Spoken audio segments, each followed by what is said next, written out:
오늘 성경 말씀은 로마서 3장 1절과 2절, 2절의 말씀을 드리겠습니다.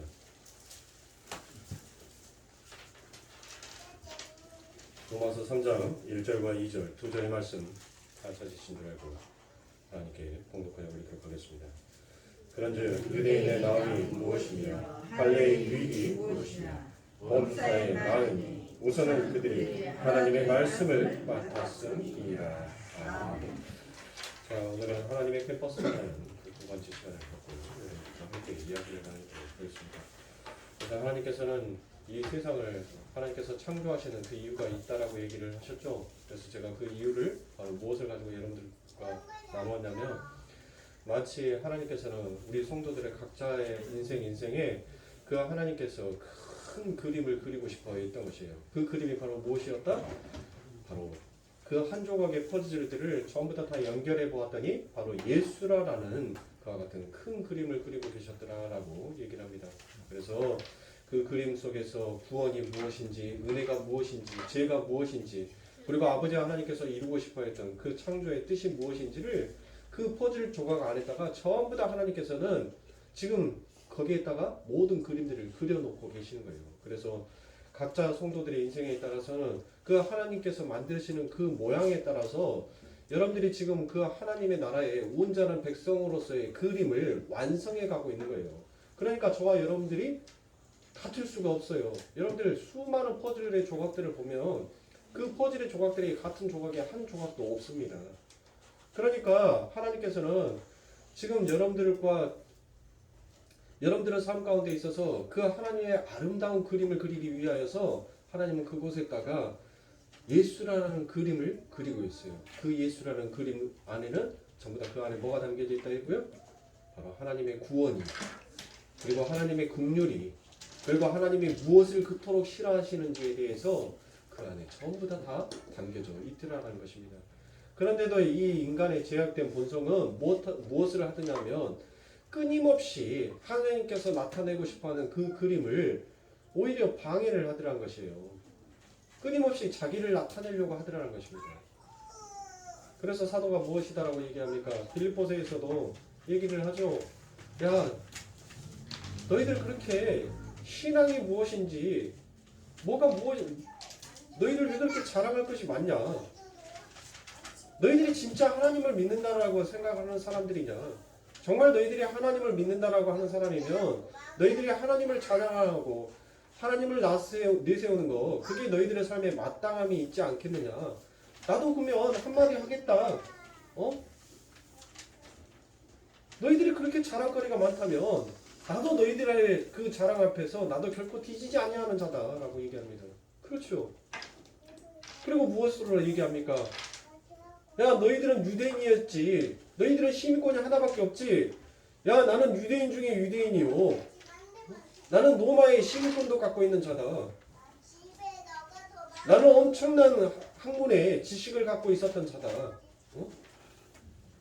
그런데 내가 진짜 예수를 만나고 나니까, 내가 그 예수를 진짜로 내가 믿으니까 그 모든 나의 자랑거리가 전부 다 한날 배설물, 죄에 불과하다는 것을 나는 깨달았다. 그게 빌립보서의 말씀이지 않습니까? 그런데 하나님을 찬양한다라는 우리들이 그 하나님의 그림을 지금 하나님께서 우리라라는 그 캠퍼스 안에 예수라는 그림을 열심히 그리고 계시는데 우리들의 삶이 어찌냐고요? 하나님의 붓이 닿으니까 하나님 간지러워요.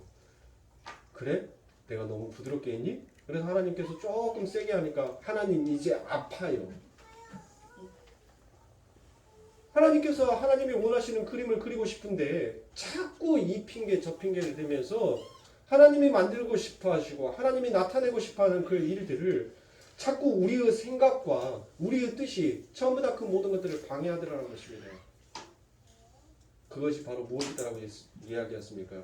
진짜 하나님을 만나는 자, 진짜 예수를 믿는 자는 그 하나님의 터치가 그냥 감사와 찬송으로 나올 수밖에 없는 거예요. 하나님, 나같이 없음의 존재를, 나같이 미천한 존재를 하나님 어찌 이렇게 그 하나님의 그 손끝으로 나를 있음으로 이렇게 점점 나타내주고 계십니까? 하나님, 나는 그저 감사할 뿐이에요.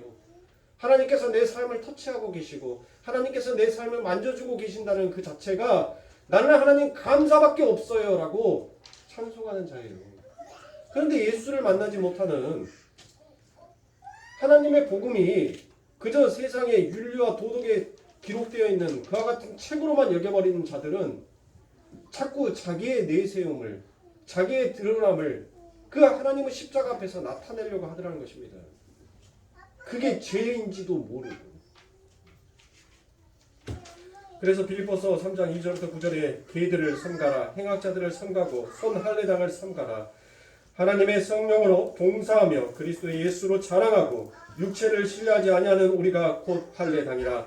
그러나 나도 육체를 신뢰할 만하니 만일 누구든지 다른 이가 육체를 신뢰할 것이 있는 줄로 생각하면 나는 더욱 그러하니니, 내가 8일 만에 할례를 받고 이스라엘 족속이요 베냐민 지파요 히브리인 중에 히브리인이요 율법으로는 바리새인이요 열심으로는 교회를 핍박하고 율법의 의로는 흠이 없는 자로다. 그러나 무엇이든지 내게 유익하던 것을 내가 그리스도를 위하여 다 해로 여길 뿐더러 또한 모든 것을 해로 여김은 내 주 그리스도 예수를 아는 지식이 가장 고상함을 인함이라. 내가 그를 위하여 모든 것을 잃어버리고 배설물로 여김은 그리스도를 얻고 그 안에서 발견되려 함이니, 내가 가진 의는 율법에서 난 것이 아니요 오직 그리스도를 믿음으로 말미암은 것이니 곧 믿음은 하나님께로서 난 의라라고 말합니다. 사도 바울은 율법의 의로는 흠이 없었던 사람이었습니다. 인간의 도덕과 윤리, 율법의 책이라는 객관적 평가에 의해서도 사도는 거의 완벽한 삶을 살았던 자가 사도 바울이었습니다. 그런데 사도 바울이 예수를 알고 나니 자신의 그 모든 것이 다 죄였으며 한낱 배설물에 불과했다는 것을 사도는 깨닫고 알게 되었습니다. 그것을 알게 되자 사도가 무엇을 얻었습니까? 그리스도를 얻었다라고 되어 있습니다. 그러므로 여러분들은 성경을 대하실 때 죄라든지 구원이라든지 은혜라든지 이러한 모든 개념들을 어떤 국어사전의 개념이나 한낱 동화책의 수준으로 여러분들이 이해하시면 아니 되는 것입니다. 죄라는 것은 단순히 인간들이 합의하에 정의해 놓은 도덕과 윤리와 사회법이 요구되는 그와 같은 행위 규범을 잘 지키는 것이 죄를 안 짓는 것이고, 그것을 어기는 것이 죄다라고 여러분들이 그와 같은 개념으로 성경을 바라보시면 아니 되더라는 것이에요. 성경에서 말하는 죄는 하나님께서 하나님 홀로 영광을 받으셔야 되기 위하여서 하나님께서 창조한 그 피조물들이 하나님을 찬양하는 것 외에 자신에게 그 찬양을 돌려버리는 그 모든 행위들을 전부 다 죄라고 성경은 기록하여 놓고 있습니다. 그러니까 저와 여러분들의 삶이, 우리들은 오직 누구를 위해서만 살게끔 되어 있어요? 바로 우리가 이 세상에 존재하는 존재의 목적은 오직 하나님의 영광만을 위해서 우리들은 존재하게끔 되어 있어요. 그거 외에는 전부 다 죽음의 행위며 그거 외에는 전부 다 하나님께서 바로 죄다라고 간주를 하시더라는 것이에요. 그러니까 하나님께서는 오직 하나님의 영광을 위해서 사는 것만 하나님께서 카운트해 주시는 거예요.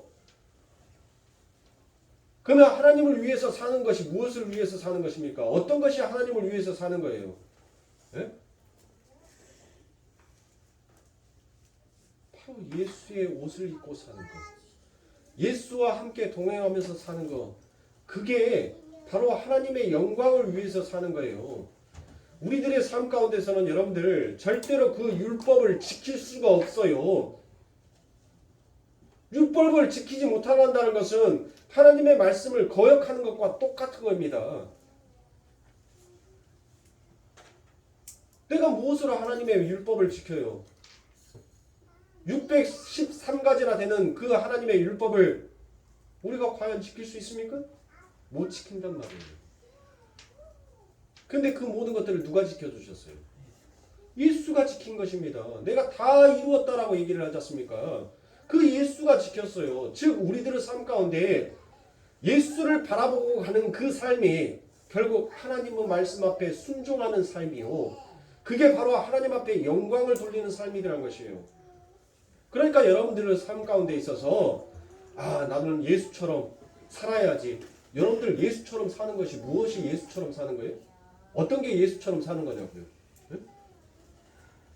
예수님처럼 산다는 것은 자기를 죽기까지 낮추면서 오직 하나님께서 하시는 말씀, 하나님께서 하시라는 그 행위만을 하는 것이 예수님처럼 사는 거예요.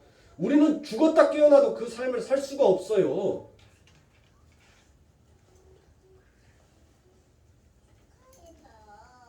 그러면 어떻게 하면 돼요? 하나님, 나는 지금 이 순간에도 하나님의 영광을 위해서 살아가고 하나님의 뜻에 순종하는 자로 살아가야 하는데 하나님, 나는 1분 1초도 나라는 이 존재성에서 벗어나지를 못하는 것이 하나님, 이와 같은 추악한 나이군요. 그런데 그럼에도 불구하고 그 예수 그리스도의 그 의로운 옷으로 나를 입혀주시고 하나님의 위대한 백성으로 하나님의 백성의 그 위상으로 나를 이 세상 가운데 영화롭게 드러내주신 그 아버지 하나님 앞에 내가 오늘 또 무릎을 꿇습니다. 즉 여러분들의 삶 가운데 예수의 이름을 부르고 살아가는 그 모든 삶이 바로 하나님의 말씀을 지키는 자의 삶이요, 하나님 앞에 영광을 돌리는 자의 삶이라는 것입니다. 그런데 우리들은 매 순간 여러분들 우리가 예수의 이름을 부르셨습니까? 저는 못하지 않습니까? 그렇게 못 산단 말이에요. 우리들이.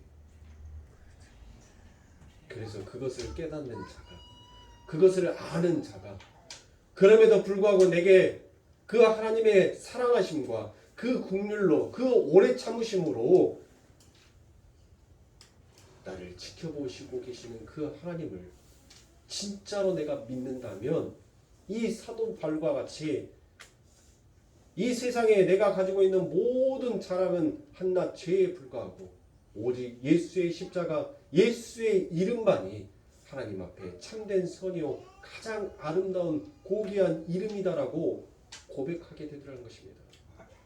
사랑하는 성도님들, 저와 여러분들은 오늘 하나님의 말씀을 통하여서 우리의 자랑을 내세울 것이 아닌 우리는 이렇게 보잘것없는 우리에게 찾아와 그 하나님의 나라의 위대한 백성으로 오늘을 살게 하여 주신 그 하나님의 은혜를 감사하며 찬양해야 하는 것이 마땅한 우리의 도리가 아닐까 싶습니다.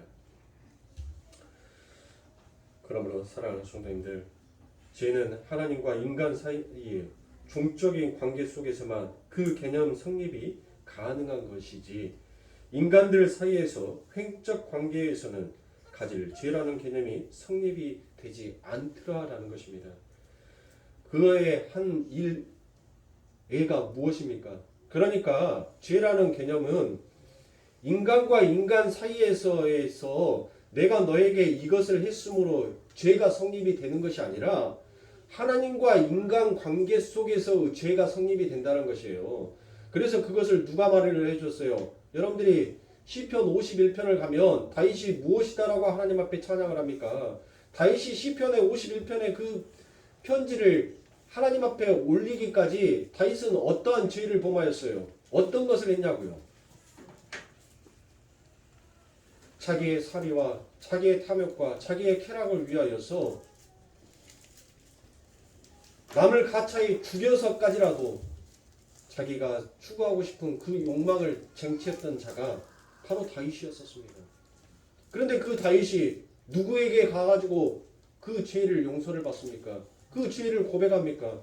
당연히 우리한테 가서 내가 진짜 미안했다. 내가 정말 미안했다. 내가 한순간에 너의 미와 너의 아름다움을 통하여서 내가 한순간에 내 눈이 헷가닥 바뀌어버리는가 보다. 내가 정말 미안하다. 너의 남편을 죽였던 것도 미안하다. 내가 너의 몸을 더럽힌 것도 미안하다. 아니 인간이라면 인간에게 가서 여러분들 그렇게 사죄를 하는 것이 마땅하지 않습니까? 우리의 사회법과 우리의 윤리와 우리의 도덕으로서는 그게 마땅하단 말이에요. 그런데 다윗은 한마디도 우리한테 내가 잘못했단 말을 하지 않았습니다. 그리고 누구에게 고백을 합니까? 하나님 앞에 고백을 합니다. 하나님, 나는 하나님 앞에 이와 같이 부끄러운 죄인입니다. 하나님, 그 하나님의 의로움으로 나를 덮어주시옵소서. 오히려 자신의 죄를 하나님 앞에 토해냈고 하나님 앞에 고백을 하더라는 것이에요. 그러니까 자꾸 이 죄라는 개념을 이 인본주의적인, 이 율법적인, 윤리적인 차원에서 우리가 죄와 죄를 성립시켜서 그것을 오랜 역사를 통하여서 세뇌되고 주입이 되다 보니까 못하게 되더라고요. 인간과 인간 사이에 지은 죄만 죄다라고 여기더라는 것입니다. 그러나 성경은 세상의 죄를 가지고 말하지 않습니다. 하나님은 우리가 이 세상 가운데에서 도덕과 윤리를 지키는 것을 가지고 그리고 그것을 어겼다라고 해서 하나님께서 우리들에게 벌하시는 하나님이 아니시더라는 것이에요. 하나님께서 하나님의 백성을 벌하시는 것은 내 백성이 나를 버린 것과 스스로 자기가 살겠다고 터진 웅덩이를 판 것이 내게 큰 죄래다라고 하나님께서는 에레미야를 통하여서 그와 같이 당신의 백성들에게 일침하여 주시고 일깨워 주시더라는 것입니다.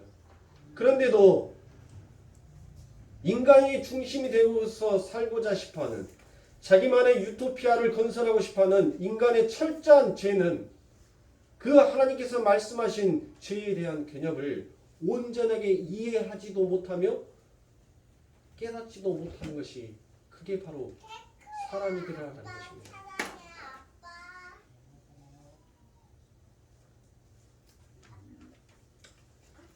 인간과 인간 사이에서 이해 득실의 결과로 그것을 정의하는 것이 바로 인간 세계에서의 죄와 선의 개념입니다. 만약에 그렇게 죄라는 것이 인간과 하나님 사이의 종적 관계에서만 성립이 되는 것이라면 어떻게 창조주이신 하나님과 피조물 사이에서 피조물에 의해 죄라는 것이 생산이 되어질 수 있는가라는 그와 같은 의문이 여러분들 생기지 않습니까? 여러분들 과연 그게 가능해요? 인간이 또 다른 창조주가 되어서 여러분들 인간 스스로가 죄를 창조해낼 수 있다는 것이 여러분들 그게 말이 되냐고요. 우리가 무엇을 창조할 수 있는 자입니까? 우리가 무엇을 생산해낼 수 있는 존재냐고요. 아니더란 것이에요. 그런데 혹자들은 하나님이 죄를 만드신 것인가, 하나님이 죄를 만들어 놓으셨다라고 말하는 혹자들도 있습니다. 아닙니다, 여러분들. 하나님은 죄를 지극히 싫어하시는 분이 하나님이십니다. 하나님은 그 죄를 얼마나 미워하시는지 여러분들 우리는 성경의 말씀을 통하여서 너무나도 잘 알고 있어요. 죄를 통하여서 세상의 모든 죄를 그 사랑하는 당신의 독자인 그 아들 예수가 그 세상의 모든 죄를 짊어버리자 하나님께서는 아무리 사랑하는 그 하나님의 독자인 그 아들마저도 죽여버릴 수밖에 없다라는 것을 하나님이 그 죄에 대해서 얼마나 싫어하시는지를 상징적으로 드러내주는 것이 그게 바로 십자가에 달리신 예수 아닙니까? 그렇게 하나님께서 죄를 싫어하시는 하나님, 당신의 하나밖에 없는 아들을 죽여서까지라도 그 죄를 해결하시고 싶어하는 그 하나님이 과연 죄를 생산해낼 수 있으며 과연 그 하나님이 죄를 만들어내실 수 있냐라는 그와 같은 주장은 여러분들 너무나도 성경에 담겨져 있는 하나님이 어떠한 분인지를 모르는 너무나도 어리석은 인간들이 내어놓은 궤변이 아닐 수 없습니다. 또 다른 혹자들은 인간들이 자유의지로 죄라는 것을 선택한 것은 아닌가라는 그와 같은 주장들을 하기도 합니다. 하나님께서 이 역사와 인생이라는 것을 굳이 창조하셔서 묵시의 현실을 죄와 은혜와 구원 등의 소재들을 사용하셔서 설명하고 계시는 이유는 완성된 하나님 나라 속에서의 하나님 나라 백성들의 위상이 얼마나 대단한 것임을 하나님께서는 그 안에 암시하고 있더라는 것이에요. 없음에 불과했던 죽은 흙들이 하나님이 누리시는 모든 것을 함께 누리는 자리까지 올라가는 것이 그게 바로 하나님의 나라이며 하나님께서 주시는 하나님의 백성들의 능력이더라라는 것이에요. 그러니까 하나님께서 모든 만물을 다스리라라는 것은 오직 하나님과 연합된 자, 하나님과 합해 있는 자, 그 자들만 오직 하나님께서 모든 것들을 정복하고 누리라라는 그 온전한 하나님의 말씀 앞에 담겨져 있는 그 뜻을 누릴 수 있는 거예요. 하나님과 연합되지 못하는 어떠한 죄인도 그 하나님께서 말씀하신 모든 만물을 정복하고 다스리며 누리라라는 그 말씀을 온전하게 이루어낼 수 있는 하나님의 백성이 없더란 것입니다.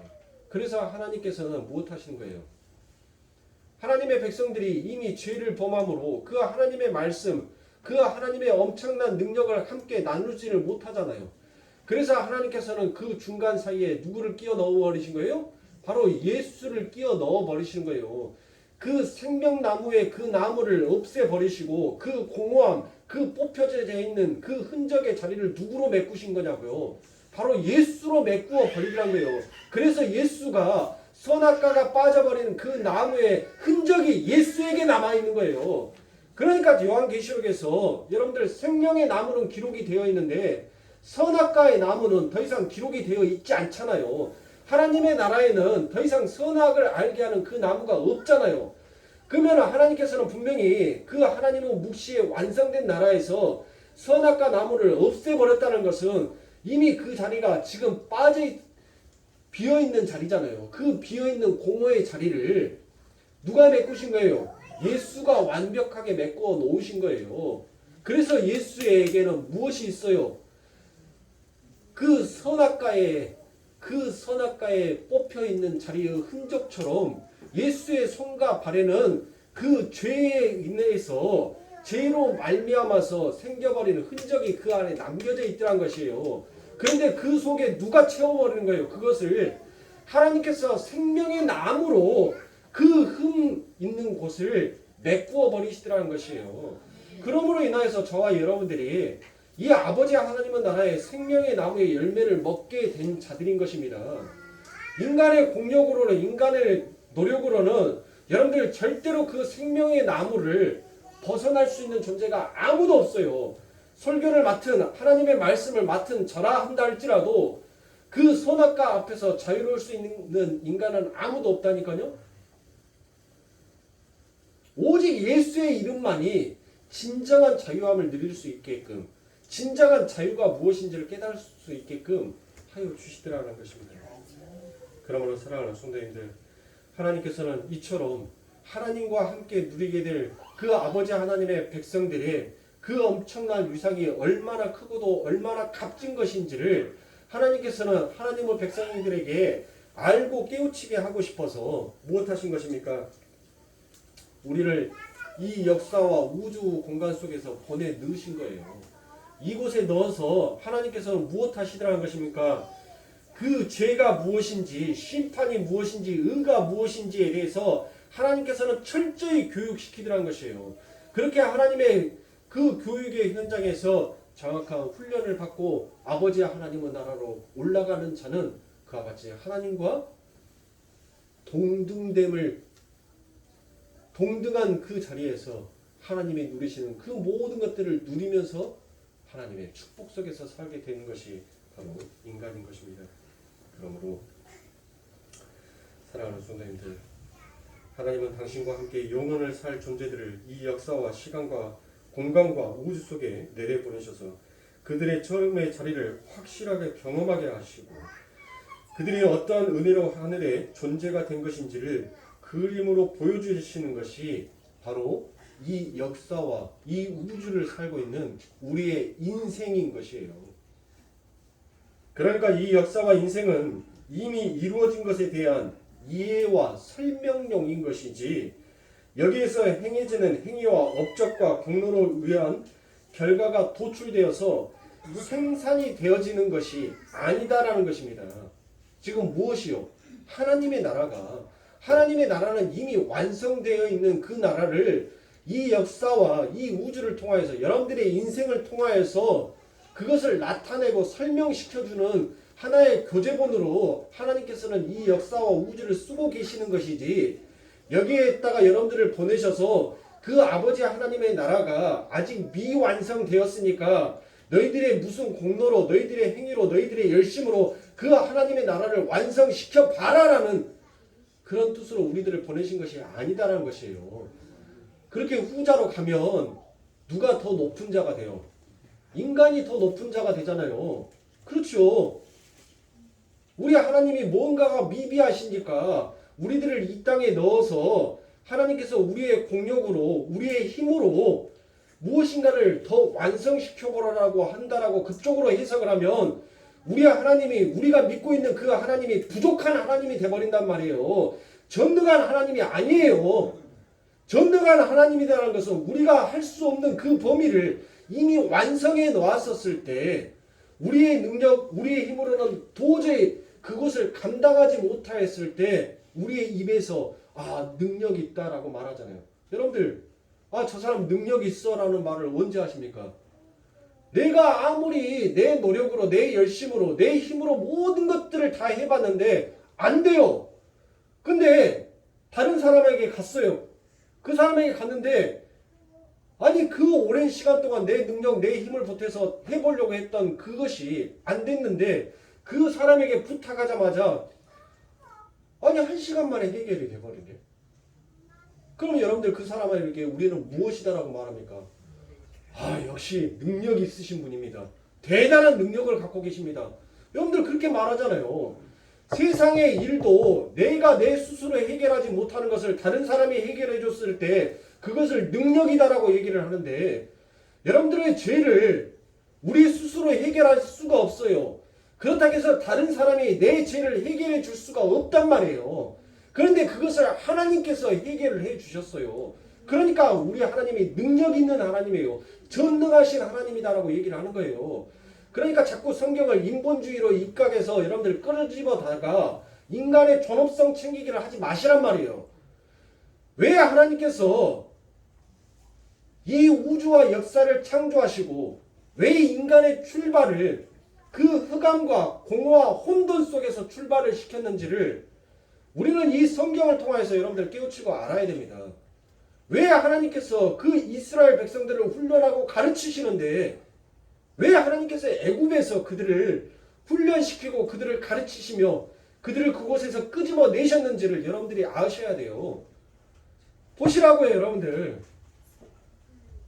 하나님께서 그 애굽이 우리들을 눈에 보이기에 좋고 우리들에게 유익이 될 것 같고 그것을 통하여서 무엇인가 생산이 되어질 것 같고 그것을 통하여서 무엇인가 하나님의 영광을 받을 것 같으면 하나님께서 이스라엘 백성들을 왜 출애굽시키냐고요. 안 그래요? 거기에 있는 애굽의 사람들을 전부 다 죽여버리고 야 이스라엘아 이 애굽 너희들 가져라고 줘버리면 되시지. 왜 하나님께서는 그 애굽의 백성들을 그대로 놔두시고 하나님의 백성들만 출애굽시켜서 그 광야로 밀어넣고 데리고 가시냔 말이에요. 하나님은 더 쉬운 방법이 있는데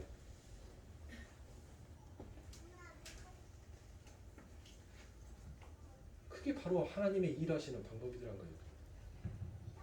근데 자꾸 우리들의 삶, 우리들의 인생은 어디로 갑니까? 하나님 여기가 좋사옵니다. 하나님 여기가 제일 최고입니다라고 얘기를 하지 않습니까? 그러니까 하나님의 올바른 구원이 무엇인지를 알지 못하는 인생은 그렇게 끊임없이 애굽의 것을 내가 서 있는 나의 위치를 항상 같이 두드라라는 것이에요. 하나님은 그것을 깨우치게 하고 싶은 거예요. 하나님이 그 애굽을 못 줘서가 아닙니다. 애굽보다 더 화려한 나라를 하나님께서는 만들게 하시고 당신의 백성들에게 줄 수도 있었어요. 그런데 하나님께서는 항상 그 화려함을 전부 다 무너뜨려 버리시고 아무것도 없는 황량한 광야로 사막과 같은 곳으로 그들을 나그네처럼 이끌고 가시더란 것이에요. 왜요? 왜 하나님의 일하시면 꼭 그렇게 나타나야 됩니까? 진짜 구원받은 자의 사명과 구원받은 하나님의 백성들의 삶이 얼마나 아름다운 삶인지를 하나님께서는 우리들의 삶 가운데 가르쳐주고 싶었던 것입니다. 구원을 받았음에도 불구하고 자기들의 힘으로는, 자기들의 노력으로는, 자기들의 공력으로는 도저히 그 애굽을 깨부실 수도 없고 그 애굽의 종살에서 풀려날 수 있는 방법도 없었던 그들. 그런데 하나님께서는 그 일을 행하시더라는 것이에요. 그 엄청난 하나님의 구원과 은혜 앞에서도 끊임없이 구원을 받은 자들이 무엇이다라고 하나님 앞에 온갖 불만을 내세웁니까? 아 옛날이요. 아 옛날이요. 그 애굽에서 먹었던 마늘과 부추가, 그 애굽에서 먹었던 그 고기가 나는 또다시 생각이 나는구나. 얼마나 불평과 불만을 했습니까? 여러분들, 애굽이라는 나라가 어떤 나라예요? 그 애굽을 누가 만든 나라입니까? 함이 만든 나라 아닙니까? 노아의 세 아들 중에서 함의 후예들이 만든 나라가 바로 애굽이다라고 제가 창세기 9장을 여러분들과 함께 은혜를 나누었을 때 제가 설명을 들었죠. 노아의 세 아들 혹시 이름도 모르시는 분들이, 우리 초신자는 모를 수 있어요. 초신자는 모를 수 있지만 신앙심이 어느 정도 있다라고 하시는 분들이 노아의 세 아들 이름을 모른다면은 아이고 주여, 모를 수도 있어요. 셈과 야벳과 함이죠. 이 함은 뭐예요, 여러분들? 하나님의 덮음의 은혜가 모르는 자. 셈과 야벳은 덮음의 은혜가 무엇인지를 깨닫고 아는 자의 그림으로 제가 설명했지요. 너무 오래됐으니 잊어버리셔야죠. 너무 오래됐죠. 너무 오래됐어요. 창세기 끝난 지가 정말.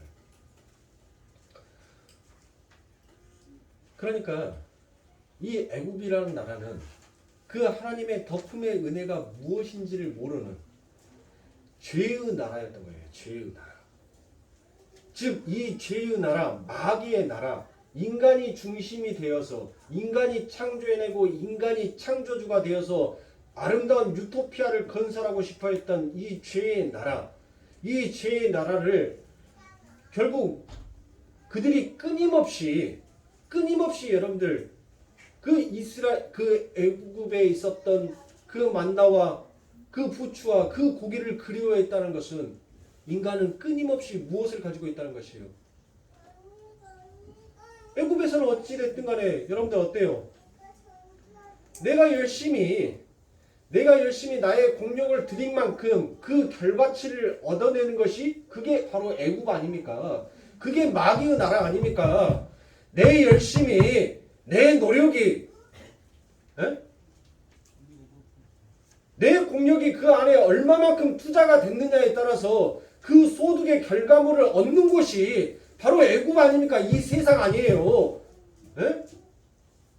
내가 얼마나 노동을 하고 내가 그 얼마나 내 땀과 피를 흘려서 내가 몇 시간의 노동을 했느냐의 그 가치에 따라서 그 결과물을 얻게 되는 것이 그게 바로 애굽의 나라, 세상의 나라, 마귀의 나라들이라는 거예요.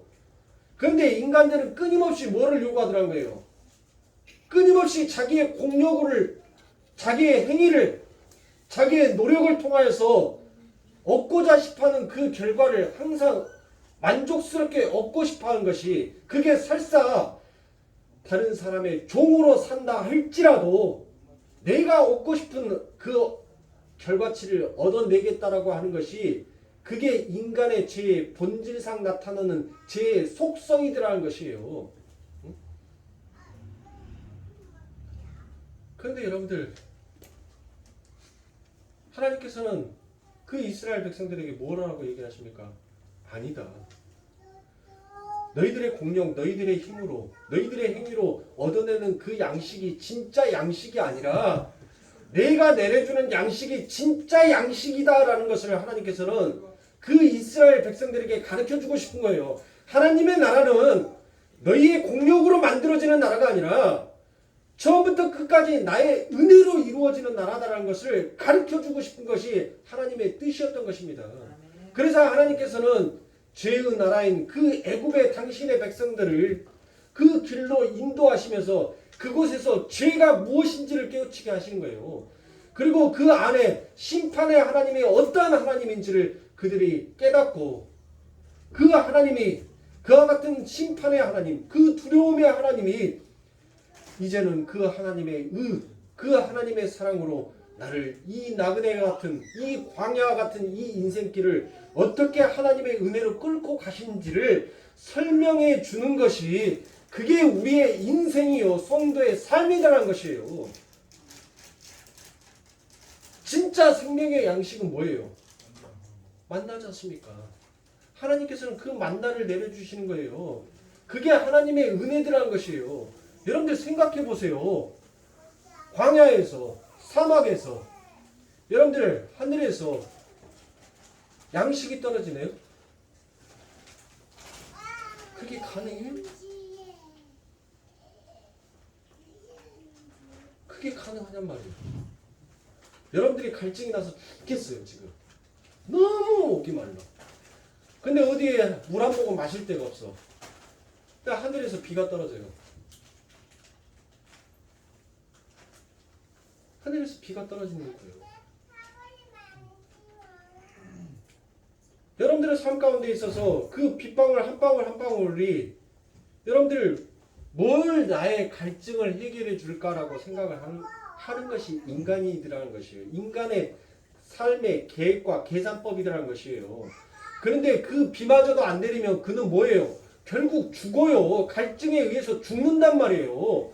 그런데 그것을 깨우치지 못하는 것이 어리석은 인간들이라는 것을 성경은 그것을 지금 뽑아서 우리들에게 설명하여 주고 있어요. 지금 제가 뭘 갖고 말씀하시는지 여러분들 아세요? 제가 지금 로마서 3장 1절부터 2절에 나와 있는 무슨 말씀을 가지고 여러분들에게 지금 제가 이토록 말씀을 드리는지 여러분들 그 주제는 안 잊어버리셨죠? 주제. 네? 제목은 안 잊어버리셨죠? 제목이 이것이 하나님의 캠퍼스. 이게 제목이 아니에요. 저는 지금 말씀을 맡은 왜 우리가 그 유대인들이 하나님의 백성들이 말씀을 맡은 것이 왜 우리에게 유익인지 그 로기온 속에 담겨져 있는 그 말씀이라는 것을 제가 지금 여러 가지 모양으로 스케치해서 그려서 그것을 설명하고 있는 거예요. 그러니까 여러분들이 주제를 벗어나면 안 돼요. 왜 내가 하나님의 말씀을 맡은 거, 즉 하나님께서 내 삶 가운데 예수가 내 삶에 찾아오시는 것이 왜 내 삶의 유익인지를 이것을 설명드리기 위해서 제가 지금 창세기로 갔다 출애기로 갔다가 막 제가 왔다 갔다 하는 거예요. 이 주제를 잊어버리면 지금 저 목사가 뭔 말을 하고 있다냐라고 여러분들 가니까 그 주제를 잊어버리시면 안 돼요. 저는 지금 여러분들의 삶 가운데 그 말씀이 곧 누구다? 요한복음 제가 지금 강의를 하고 있으니까 말씀이 곧 예수다라고 얘기했죠. 그러니까 말씀을 맡은 자, 즉 누구를 맡은 자예요? 예수를 맡은 자. 근데 그 맡긴 자의 축복이 아니라 그 축복은 그 맡은 자의 그 물건을 보관한 자의 축복이다라고 제가 전 시간에 제가 얘기를 드렸어요. 네. 그러니까 여러분들의 삶 가운데 지금 왜 그 예수가 내 삶 가운데 찾아오셔서 나와 함께 이렇게 자정하고 계시며 내 삶 가운데 일거수일투족 나와 임마누엘 하고 계시는지를 여러분들이 그거를 제대로 알고 가시라는 말이에요. 그거를 모르면 여러분들 민수기에서 어떤 말씀을 하냐면 내 백성이랑 애굽의 왕이랑 똑같다라고 얘기를 해요. 똑같다. 내가 10번을 말을 했는데 내 백성이 듣지 않더라라고 말하는 것과 똑같더라고요. 왜 근데 하나님께서 여러분들 왜 산출적으로 아니 우리가 하나님 말씀 10번만 안 들었어요? 나는 하나님 지금까지 나는 엄마 뱃속에서 태어나서 지금까지 하나님 말씀 딱 10번만 어기고 나는 다 지켰습니다라고 하는 사람 손 들어보세요. 없죠. 근데 왜 하나님께서는 왜 이 민수기의 말씀을 들어서 왜 하나님께서는 산출적으로 10번이라는 이 숫자를 기록하여 놓고 계시냔 말이에요. 민수기 14장 22절부터 23절입니다. 나의 영광과 애굽의 광야에서 행한 나의 이적을 보고도 이같이 10번이나 나를 시험하고 내 목소리를 충정치 아니한 그 사람들은 내가 그 조상들에게 맹세한 땅을 결단코 보지 못할 것이요 또 나를 멸시하는 사람은 하나라도 그것을 보지 못하리라 라고 말씀합니다. 자, 하나님께서 광야에서도 하나님의 약속을 믿지 못하고 애굽의 풍요를 그리워하던 이스라엘을 10번이나 나를 시험하고 내 목소리를 충족치 아니하는 자들이다 라고 하십니다. 이스라엘이 10번만 하나님을 시험하였습니까? 저와 여러분들이 하나님을 10번만 시험하였습니까? 아닙니다. 그런데 왜 하나님이 10번이라고 굳이 산술적 표현을 하고 계시는 것입니까? 애굽에서 10번이나 하나님의 말씀을 청종하지 아니하였던 자가 바로 누구였습니까? 그게 바로였죠. 바로. 애굽의 바로가 하나님의 10가지의 재앙 앞에서도 하나님의 말씀을 청종하지 않더라는 것입니다. 그러니까 결국 우리는 하나님의 어마어마한 그 심판 앞에서도 그 하나님의 말씀을 들으려 하지 않고 깨달으려 하지 아니하는 것이 바로 우리들이라는 것이에요. 그래서 하나님께서는 누구를 보내주시는 거예요? 죄가 무엇인지, 의가 무엇인지, 심판이 무엇인지 그것을 깨닫고 알게 하라고 우리들에게 성령을 보내주신 것입니다. 그 성령에 의해서 이제 하나님께서 10번 바로에게 말하여서 그 재판을 하시고 그 심판을 하셨던 그 하나님이 오늘 내게 말씀하심으로 인하여서 내 안에서 성령이 그 심판의 죄를 읊조르자 내 안에 있는 성령이 탄식함으로 기도하더라는 것이에요. 무엇으로? 하나님 저희의 죄를 용서하여 주시옵소서. 우리가 우리에게 죄 지은 것 같이 하나님 우리의 죄를 용서하여 주시옵소서라고 그렇게 내 안에서 탄식의 기도를 뽑아내게 만들더라라는 것이에요. 그래서 이 사도가 로기온 말씀이라는 것을 들어서 유익하다라고 얘기를 하는 거예요. 왜 유익인지 여러분들 아시겠어요? 이제 조금 무엇인가 감이 오신가요? 왜 이 바울이 너희들이 죄인임에도 불구하고 그 하나님의 긍휼과 그 하나님의 사랑과 그 하나님의 은혜가 너희들에게 말씀으로 다가와서 그 말씀을 너희들에게 맡기고 그렇게 맡긴 너희들의 인생이 얼마나 축복받은 인생인지를 너희들 알겠니? 라고 지금 율법의 학식을 갖고 있는 자들에게 지금 그들에게 변론하여 말을 하고 있더라는 것입니다. 사랑하는 성도님들, 오늘 여러분들의 삶이 여러분들의 인생에 있어서 최고로 축복받은 인생이에요. 최고로 복받은 인생이며 최고로 행복하고 최고로 기쁜 인생이다라는 것을 인정하는 자가 하나님 앞에 감사할 수 있는 자인 것입니다. 여러분들이 죽고 없으면 오늘의 태양을 오늘의 날씨가 구린지 오늘의 날씨가 맑은지 오늘의 밥맛은 좋았는지 여러분들이 무엇으로 알 수 있어요? 죽은 자가 내가 무엇을 입을까? 무엇을 먹을까? 무엇을 마실까? 그것을 고민한다는 것은 여러분들 하나님의 은혜, 하나님의 긍휼 여전히 죄의 저주의 물이 흐르고 있는 이곳에 하나님께서는 예수라는 방주를 준비시켜서 당신의 백성들을 언제든지 그 구원의 방주 안에 태워서 살려내시는 하나님이시다라는 것을 여러분들의 삶과 인생을 통해서 가르치시고 말씀하여 주신 여러분들의 인생의 이 시간들이 지금 가장 축복된 시간이다라는 것을 우리가 깨우치고 알아야 하는 것입니다. 그러니 이런 말씀이 무엇인지를 알지 못하면 여러분들 못합니까? 자꾸 그 안에서 불평과 불만만이 나올 수밖에 없는 거예요. 예? 왜 하나님 나에게 채워주시지 않습니까? 왜 하나님 내가 소원하고 소망하는 이 모든 것들을 이루어 주시지 않습니까? 그렇게 부르짖는 것이 구원을 받았음에도 불구하고 그 광야의 40년 길에서 하나님의 은혜에 진짜로 감사하지 못하는 그와 같은 백성들의 모습인 것이에요. 그래서 하나님께서는 그 출애굽 사건 위에 하나님께서 당신의 백성들을 세상의 나라, 저주의 나라에서 건져내시고 그들에게 이제 무엇을 주시는가요? 새 언약을 주시잖아요. 새 율법의 말씀을 주시라는 거예요. 그 새 율법의 말씀을 주시고 그들을 하나님께서 인도하여 내시면서 하나님께서는 그들을 교육시키고 가르치시기 위하여서 무엇을 못뱀을 들어서 하나님께서는 그들을 죄를 심판하시고 그들의 죄가 무엇인지를 깨우치고 가르치시라는 것이에요. 근데 그 죄의 결과가 어떠한 것인지를 그들의 지도자였다라고 생각했던 그 모세를 무엇하십니까? 하나님께서는 그 광야에서 죽여버리시더라는 것이에요. 큰 사랑을 쏟아입니다.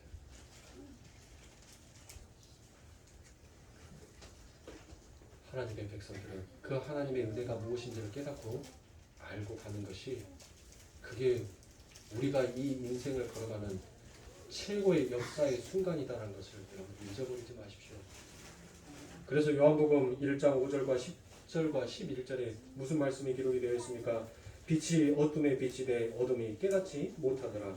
그가 세상에 계셨으며 세상은 그로 말미암아 지은 바 되었으되 세상이 그를 알지 못하였고 자기 땅에 오매 자기 백성이 영접치 아니하였느나라고 되어 있습니다.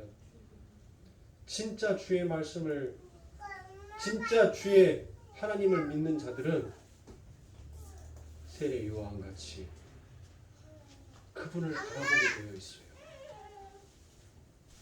세상 죄를 지고 가는 하나님의 어린 양이더라고 나는 저분의 신발끈 매매도 나는 감당치 못하겠노라라고 그와 같이 자기의 자신이 어떠한지를 그리고 그 빛으로 오신 하나님의 어떠한지를 그의 입을 통해서 증거하고 나타내게끔 되어 있어요. 사랑하는 성도님들, 지금 여러분들이 살고 있는 이 시간이 여러분들의 삶 가운데 다시 한번 말씀을 드리면 최고 아름다운 시간이다라는 것을 여러분들이 잊지 마십시오. 지금 여러분들이 걷고 가는 이 시간이 고통의 시간이 아닙니다. 괴로움의 시간이 아니에요. 그러니 사랑하는 성도님들, 매 순간 순간마다 그 하나님의 이름 앞에서 감사와 찬송과 영광을 돌리실 수 있는 사랑하는 성도님들이 되셔야 돼요. 그렇게 하는 자만이 어디에 들어가는 거예요? 그것을 깨닫는 자가 진짜 아버지 하나님께서 약속하신 그 가나안 땅, 안식의 땅으로 들어갈 수 있는 것입니다. 그 안식의 땅에 들어가서 여전히 인간의 죄된 본성은 자기의 행위를 내려놓지 못해요. 그게 인간이더라는 것을 끊임없이 성경은 폭로합니다. 그러므로 사랑하는 성도님들, 우리는 이 땅을 살아갈 때 어떠한 자로 살아가야 됩니까? 제가 뒤에다가 표현을 크게 붙여놨어요. 순종은 십자가, 십자가는 자기 부인이다라는 것을 제가 이제 그것을 좀 앞으로 당겨야 되겠어요. 뒤쪽에 걸어져 있으니까 우리 성도들이 못 보니까 그것을 이렇게 좀 앞으로 당겨놔서 앞에서 좀 자주 볼 수 있게끔. 사랑하는 성도님들, 이게 하나님께서 우리에게 요구하시는 삶이에요. 이게 바로 우리 예수님이 걸어가셨던 삶인 것입니다. 다른 거 하려고 노력하지 마세요. 그냥 예수의 이름을 부르면서 여러분들 인생 한 걸음 한 걸음 뛰어가시면 돼요. 하나님이 발걸음 뛰라면 뛰고 붙이라면 붙이고 그렇게 하나님의 말씀에 그냥 걸어가시는 것이 우리 성도의 삶이다라는 것을 여러분들 잊어버리지 마시고 또 한 주간 동안 여러분들 말씀 가운데 많이 흔들리실 겁니다. 또 그렇게 살지 못하는 내 자신을 보면서 때로는 자책감이 들 때도 있을 거예요. 여러분들 실패하시지 아니하는 그 하나님이 우리를 이끌고 계십니다. 그러므로 여러분들, 하나님께서는 여러분들 삶 가운데 꼭 성공만을 요구하시는 하나님이 아니더라고요. 그 실패 속에서도 그 하나님을 깨닫고 알으라고 하나님께서는 늘 우리와 함께하여 주고 계십니다. 그러니 넘어졌다라고 아파하지 마시고, 넘어지셨으면 이제 또 일어서십시오. 넘어지지 아니하는 자는 그 넘어짐의 아픔이 무엇인지를 몰라요. 넘어져 보세요. 그리고 그 아픔을 또 이겨내고 일어나 보세요. 그러면 여러분들 더욱더 단단해져요. 아니, 오직 예수의 말씀 앞에서 승리하시면서 한 주간도 그렇게 예수의 사랑 듬뿍 받아 나는 행복한 자입니다라는 그와 같은 얼굴로 여러분들 오시는 우리 성도님들의 얼굴이 되시길 주님의 이름으로 축원합니다.